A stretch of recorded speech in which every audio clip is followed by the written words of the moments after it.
सप्रेम नमस्कार विनंती विशेष। हा व्हिडिओ बनवण्याचं कारण काय? आपली ओळख व्हावी। मी कोण आहे, मी काय करते, माझी डिग्री काय, हा चॅनल मी का सुरू केला, ह्या चॅनलवर मी काय काय कंटेंट टाकणार आहे आणि तो कंटेंट तुमच्या लाईफमध्ये कसा व्हॅल्यू ॲड करणार आहे ह्याची थोडक्यात माहिती देण्यासाठी हा पहिलाच व्हिडिओ। तर माझं नाव डॉक्टर श्रिया सचिन पाटील। 2010 साली मी MD इन होमिओपॅथी केलं। मी एक होमिओपॅथिक कन्सल्टंट आहे आणि गेली कित्येक वर्ष मी होमिओपॅथीची प्रॅक्टिस यशस्वीरित्या करते आहे। त्याचबरोबर मी एक योगा आणि प्राणायाम टीचर आहे। मी एक सर्टिफाईड डाएट अँड न्यूट्रिशनिस्ट आहे।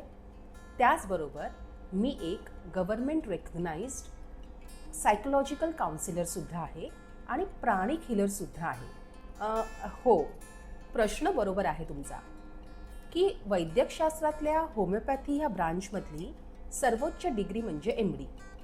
मग होमिओपॅथीमध्ये MD केल्यानंतर या पुढच्या सगळ्या पदव्या घेण्याचं काय कारण? त्याला कारण आहे आणि तेच मी आज तुमच्यासोबत शेअर करणार। ज्याने शरीरशास्त्राचा अभ्यास केला आहे, वैद्यकशास्त्राचा अभ्यास केला आहे, त्यांना म्हणजे सगळ्या डॉक्टर मित्रांना दोन गोष्टी निश्चितच जाणवतात। एक म्हणजे हा वैद्यकशास्त्राचा अभ्यास, शरीरशास्त्राचा अभ्यास हा कधीही न संपणारा आहे। आपण प्रत्येक पेशंट पाहतो, त्या प्रत्येक केसबरोबर आपल्याला काहीतरी एक नवीन गोष्ट कळतच असते। या नवीन नवीन गोष्टी उलगडत जातात। कधी ती गोष्ट असते शरीरशास्त्राबद्दल, कधी ती गोष्ट असते मानवी मनाबद्दल, कधी ती गोष्ट असते आजारपणांबद्दल आणि कधी या नवीन नवीन तंत्रज्ञानाबद्दल। मानवी वैद्यकशास्त्राचा, शरीरशास्त्राचा हा अभ्यास न संपणारा आहे हे खरं आहे। आणि दुसरे एक मला जाणवले ते म्हणजे कोणतेही वैद्यकशास्त्र हे परिपूर्ण नाही। ॲलोपॅथी, होमिओपॅथी आणि आयुर्वेद या तिन्ही शास्त्रांचे डॉक्टर्स माझ्याच घरात असल्यामुळे मला ही गोष्ट नेहमी जाणवत आली आहे।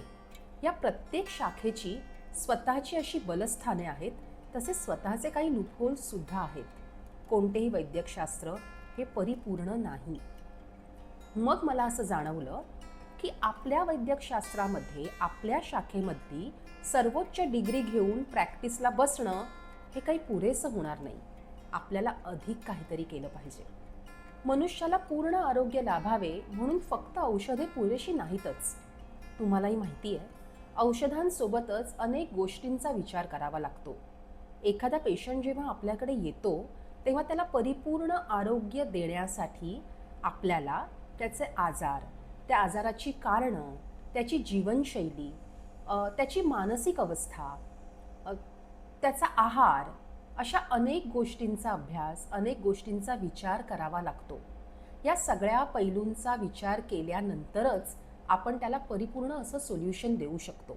म्हणूनच होमिओपॅथीमध्ये MD डिग्री घेतल्यानंतर मला हे जाणवलं की पेशंटला पूर्ण बरं करायचं असेल तर फक्त औषधांनी काम होणार नाही।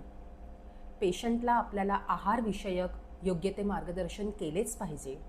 पेशंटला योगा, प्राणायाम ह्या गोष्टींचं महत्त्व सांगितलं पाहिजे। पेशंटची मानसिक अवस्था समजून घेणं आणि त्याच्यावरचं सोल्युशन देण्यासाठी आपल्याला सायकोलॉजीबद्दलची, सायकोलॉजी ह्या शास्त्रातले, सायकोलॉजी या शाखेबद्दलची अधिक माहिती असली पाहिजे। आणि त्याचबरोबर एनर्जी हिलिंग हा पैलूसुद्धा मला नेहमी आकर्षित करत राहिला। म्हणूनच ह्या सगळ्या शाखांमधलं ज्ञान घ्यायचं मी ठरवलं।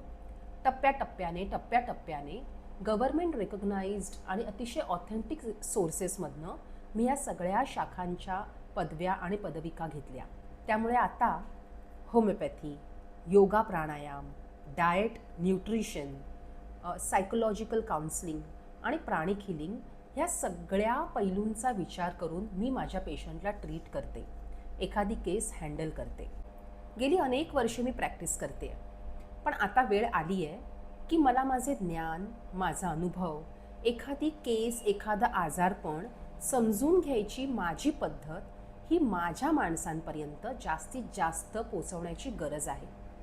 आणि आजकाल आपलं ज्ञान दुसऱ्याला द्यायची सगळ्यात चांगली आणि प्रभावी पद्धत म्हणजे हा YouTube चॅनल।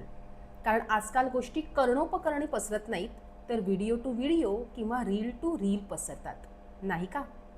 तर ठीक आहे, भेटत राहूया असेच. कळावे लोभ असावा. धन्यवाद.